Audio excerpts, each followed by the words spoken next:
एक योद्धा जिसके पास ऐसा दिव्य कवच था जो उसे अजय बनाता था, उसने वह कवच अपने ही शरीर से काटकर दान में दे दिया, यह जानते हुए भी कि इससे उसके प्राण जा सकते हैं। सुनिए दानवीर कर्ण की कथा। कुंती को सूर्यदेव के वरदान से एक तेजस्वी पुत्र मिला, विवाह से पहले ही। यह बालक जन्म से ही दिव्य सोने का कवच और कुंडल धारण किए था, जो उसके शरीर से जुड़े थे और उसे अजय बनाते थे। पर समाज के भय से अविवाहित कुंती ने भारी हृदय से उस नवजात को एक टोकरी में नदी की धारा में बहा दिया। वह टोकरी अधिरथ नामक एक विनम्र सारथी और उसकी पत्नी राधा को मिली। उन्होंने उसे पुत्र की तरह पाला और नाम दिया कर्ण।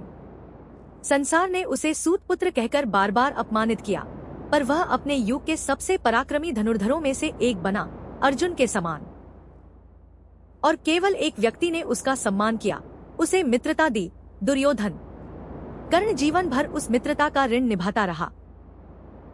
पर कर्ण सबसे अधिक प्रसिद्ध था अपनी अपार दानशीलता के लिए।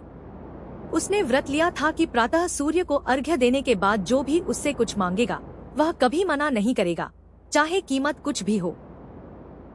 देवराज इंद्र जानते थे कि कर्ण के कवच कुंडल उनके पुत्र अर्जुन के लिए संकट हैं।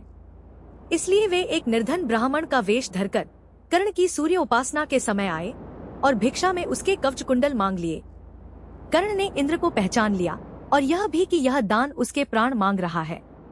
फिर भी मुस्कुराते हुए उसने अपने ही शरीर से कवच और कुंडल काटकर दान कर दिए। प्रसन्न और लज्जित होकर इंद्र ने उसे बदले में एक अमोघ दिव्य अस्त्र, वासवी शक्ति प्रदान की। कर्ण का जीवन अपमान और दुर्भाग्य से भरा रहा और उसका अंत भी करुण हुआ। फिर भी कर्ण का नाम युगों युगों तक दानवीर कर्ण के रूप में अमर है। वह महादानी जिसने अपने वचन और अपने दान को अपने प्राणों से भी ऊपर रखा। सच्ची महानता निस्वार्थ देने में ही है। ऐसी कथाओं के लिए फॉलो करें।